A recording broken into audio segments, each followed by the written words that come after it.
Welcome to Pasos al Futuro, a special edition of Good Day DePaul, brought to you by the DePaul Hispanic Summer Journalism Workshop. Today, we focus on immigration as efforts for reform move forward in Chicago and Washington. We'll also look at school closings in Chicago. The impact is felt in the city's Hispanic community. And crime, a major issue in Chicago, and one group is trying to fight it. I'm Ricky Suarez. And I'm Betsy Pisaba. And this is Pasos al Futuro.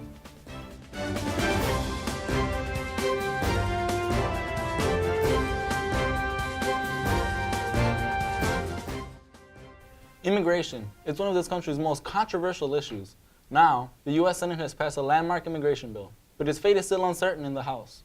Pasos al Futuro's Tatiana Chavez reports on some Chicagoans directly involved in the immigration effort. The bill as amended is passed.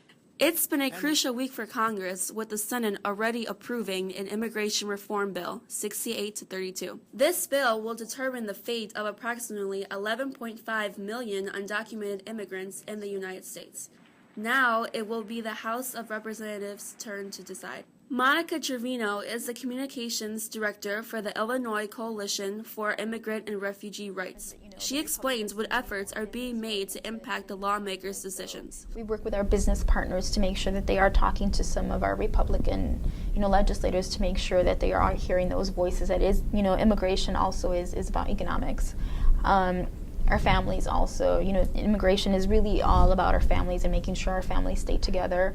So we make sure that there's also congressional visits to their office so they can talk to the legislators and share their stories. However, opponents of the bill have fought to have their voices heard regarding what they call the negative impact this bill could have on enforcement.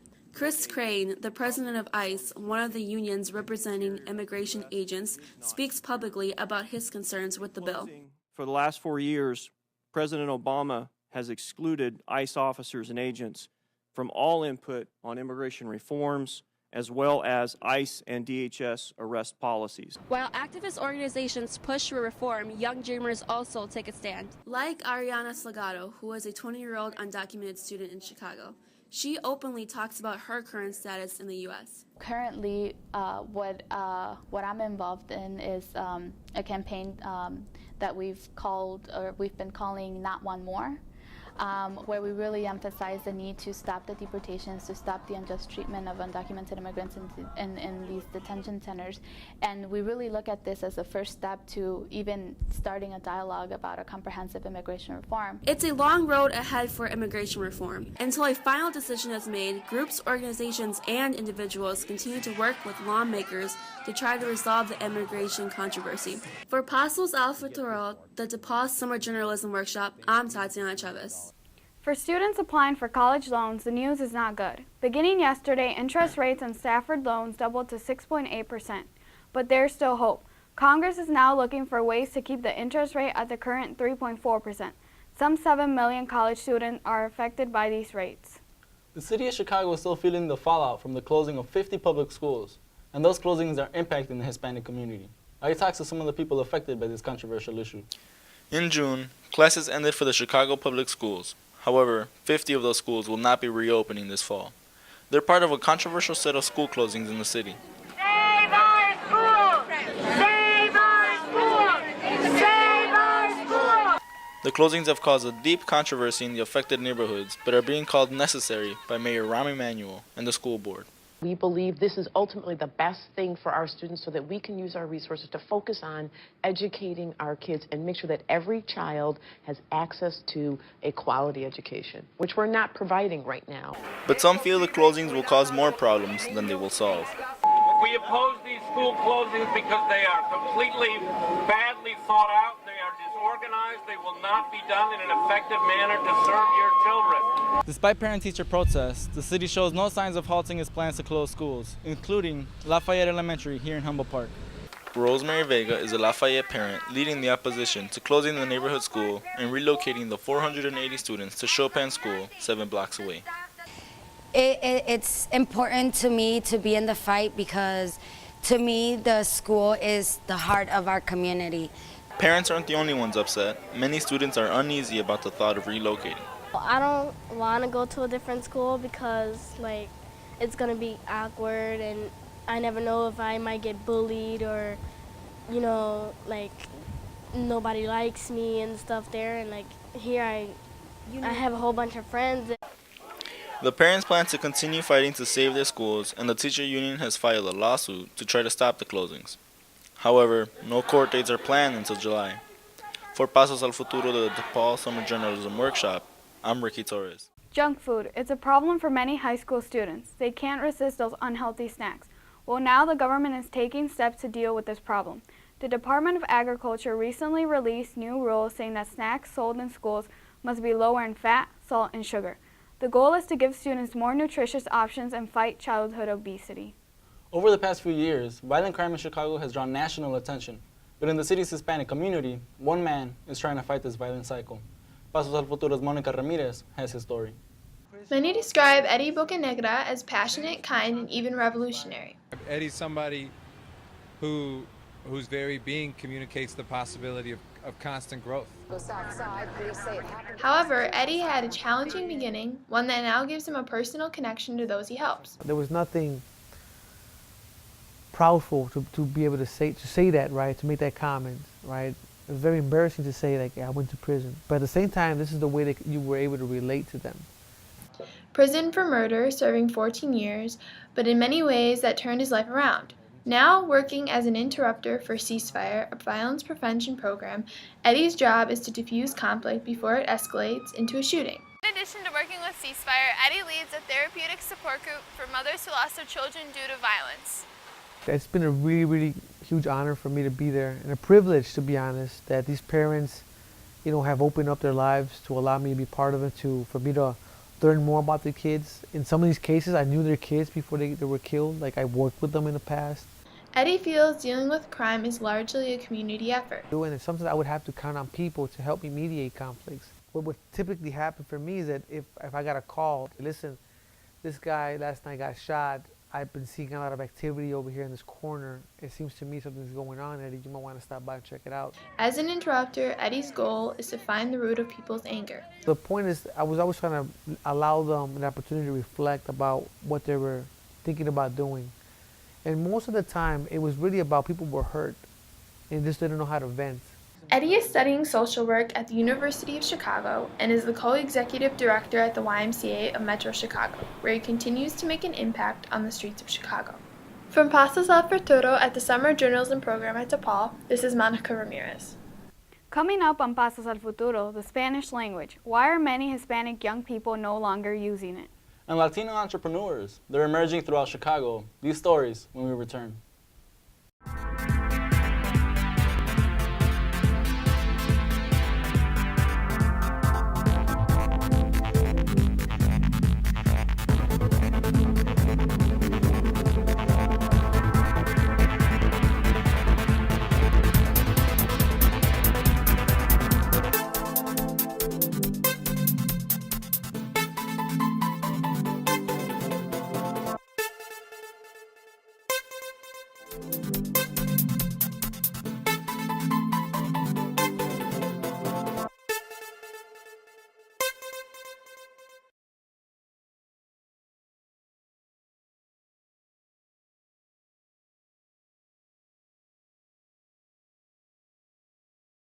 Spanish. It's a native language of many Hispanics, but not all of them are using it. Pasos al Futuro's Carolina Laguna reports on a program that's trying to turn around this trend.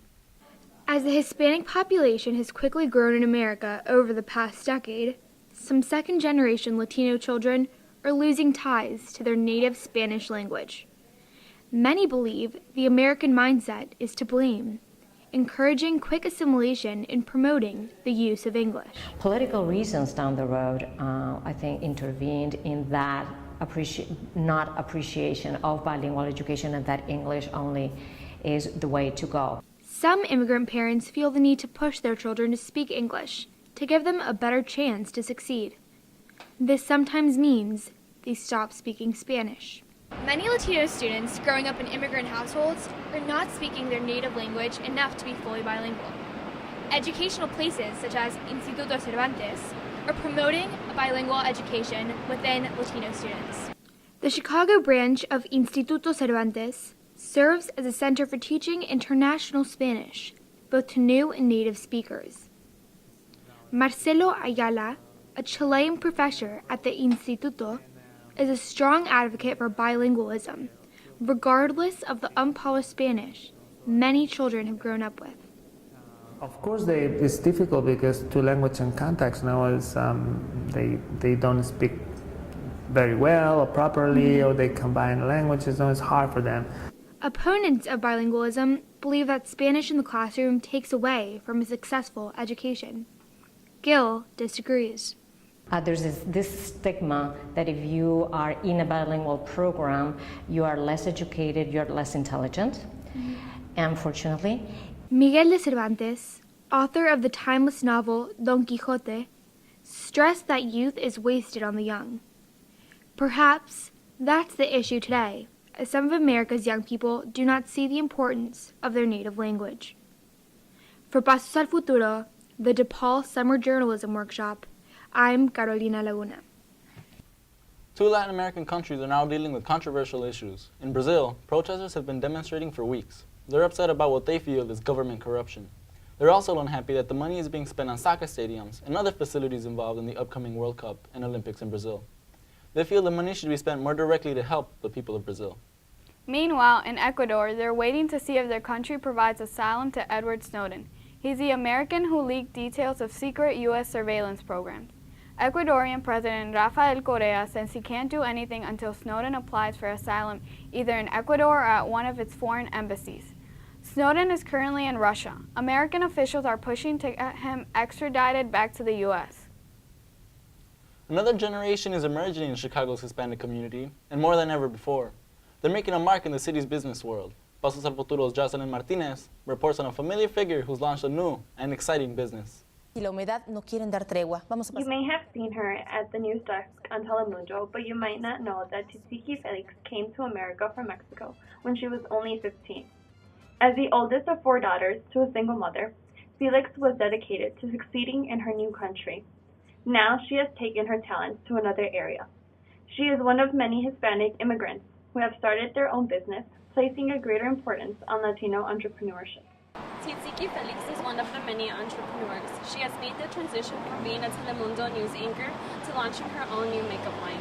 At first, Felix developed the line so she could feel beautiful and look natural on and off camera. A lot of people see us on TV and they think, oh my God, she looks great.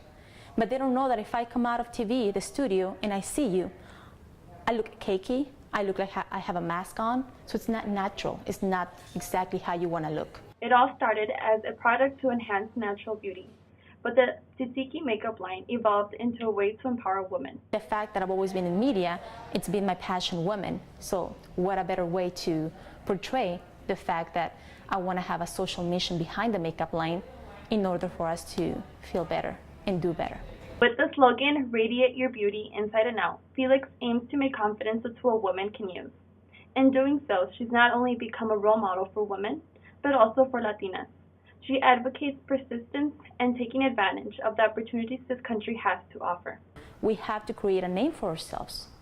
We have to create an image that we feel comfortable and that we feel proud to be Latinos in this country.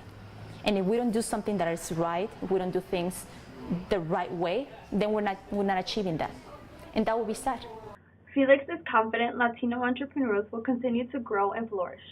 As both an example for women and an activist in her community, she continues to make an impact on Hispanics everywhere.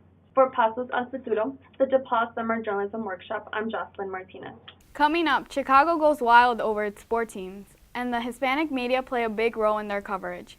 And what happens when you mix Latino entertainment with the online world? We'll find out when we return.